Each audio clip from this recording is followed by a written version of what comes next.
Aloha, welcome to Life is Constant TV. I'm Michelle Hernandez, and this channel is about seeking hope, joy, and faith. Today we're going to be checking out the island of Lana'i, taking the ferry over from Maui, and checking out the island life. Later we'll be talking about, is the grass actually greener on the other side? I'm sure you've all heard that expression before. So what does that really mean, and how can we just get more peace in our life and more joy on where we are in our current process of things? So let's check it out. We're coming in on the island of Lana'i on the ferry from the island of Maui. We're going to go to a little town called Lana'i City. Don't blink, and I'll show you that footage. It's some fun stuff. And we're downtown Lana'i, if we can call it that. This is a cultural center, and I'm going to show you some shots from inside the cultural center. The history of Lana'i is pretty interesting. The island used to be owned by Dole, the pineapple company, and they used to harvest all the pineapples here years ago, I guess. Check out the trees. It's a little bit more pine trees, at least. I can actually smell the pine. Reminds me of my Wisconsin days. It's very more like remote, I suppose. I'll give you some shots. You'll see more brown and more dry land here than Maui. But you can definitely sense some peace. There's a peace in Lana'i that, I don't know, can't describe it that way, but on why, but I can feel the peace here, so it's very beautiful.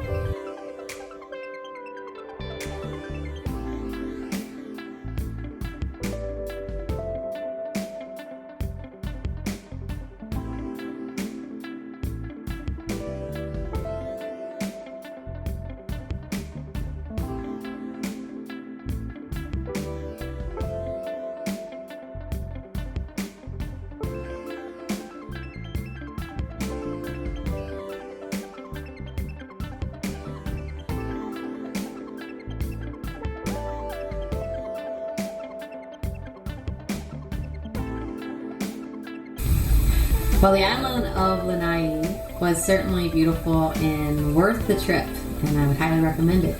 On the ferry, it took us about 50 minutes to get there each way. And today, we're going to be talking about, is the grass always greener on the other side? And when it comes to Lana'i, I thought that would be a fun thing to play with, going to another island and discussing this. Well, it certainly wasn't greener, as you saw. It actually was a lot drier than I expected, and Maui is certainly much more lush and green.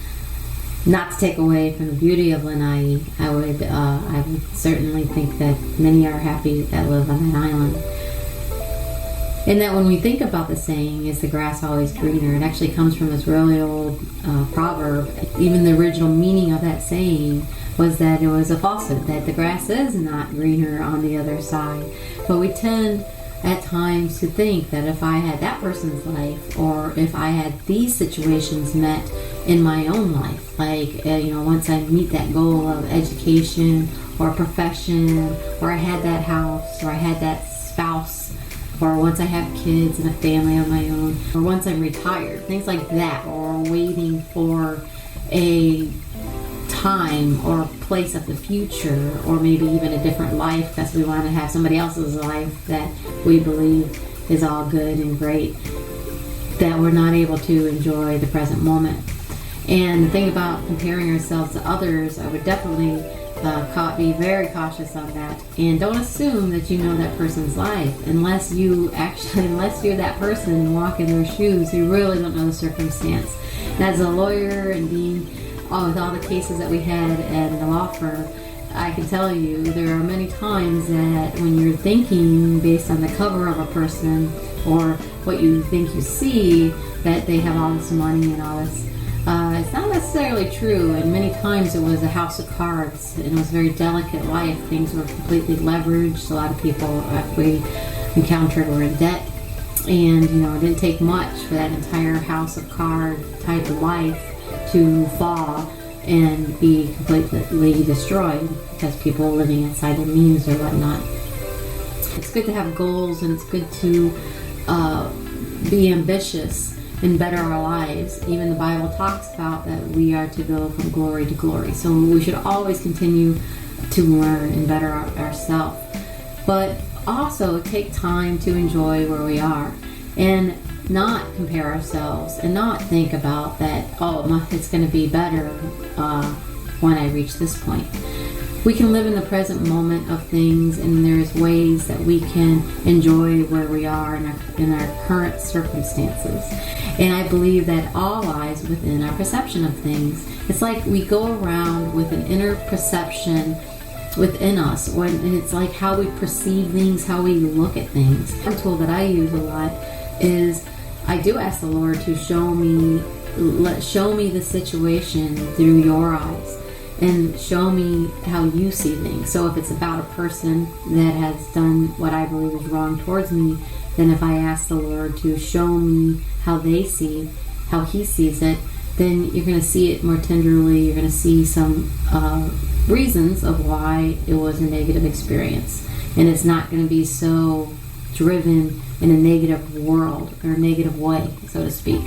The other thing I do is I start listing out the blessings.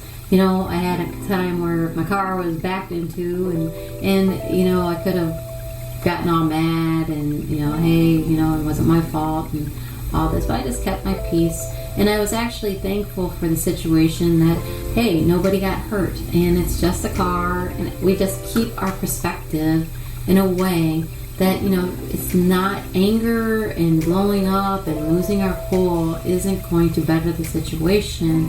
And we can actually see that there's some good things that can come out of even bad situations. The other is, what is the worst case scenario in this situation? I mean, could something even worse happen? And many times the situation that we're in is not the worst case scenario. I can tell you, when my husband died, and you have your best friend and your husband and your business partner ripped away so suddenly, that was a degree of pain that I had never felt before. And I can say, that is like a very worst case scenario. The death of my husband changed how I perceived everything else for the rest of my life. I have to say, changed it dramatically, because in comparison of a death of my husband, nothing else seemed to come close to the degree of pain.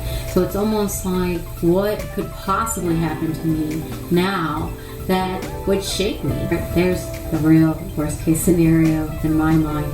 So when a bad circumstance happens to me, and I'm sure they will continue, I look at it and I'm like, well, nobody's dead. And I move on. So that's one of the strategies. What is the worst case scenario? And also count your blessings. Like every morning I wake up and I thank the Lord for the new day, and I start thanking Him for all the things that He has done for me. I thank Him for me living in Maui. I thank Him for my health. I thank Him for where I live and the condo that I own. And when you start being thankful for things and start speaking out your gratitude with your words, it's amazing on how your perception changes and even how you feel internally. And it's just amazing how that can change things. A lot of people, we want to stay in a negative realm, or we like to talk about negative things, or even gossip about people or what they did and what they should have done. But be careful on the words that we use, because the words are very powerful. Even the Bible talks about life and death in our words. And the words that we speak can dictate the lives that we live.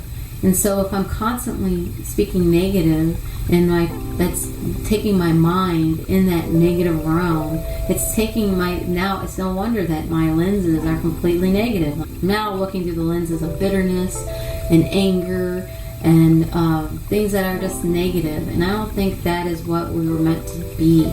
We are meant to be more positive beings, and we're meant to foster love and exchange good relationships. And our God wants us to have a life filled with joy. And how we can do that is speak words of life.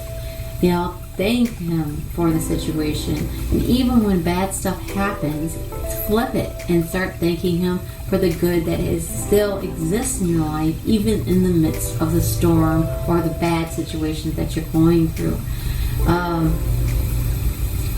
I guess I'm trying to think of an example. Like if you're going through a divorce and you have children, certainly the divorce is bad, but I would thank the Lord for healthy children. I would thank the Lord for, my health. Going back, sometimes we have to start with the basics even of the food that we eat. These are all blessings, and it's very easy to take it for granted in America, especially of all the luxuries that we have in our country. But I guarantee you, if you start focusing on the blessings, you will find them. A lot of people write gratitude journals for this very reason, so that they can keep their mind on the positive. Now, that being said, wisdom isn't going to have you stay in a bad situation. So, for example, if you're in an abusive relationship, that doesn't mean you accept, bad treatment.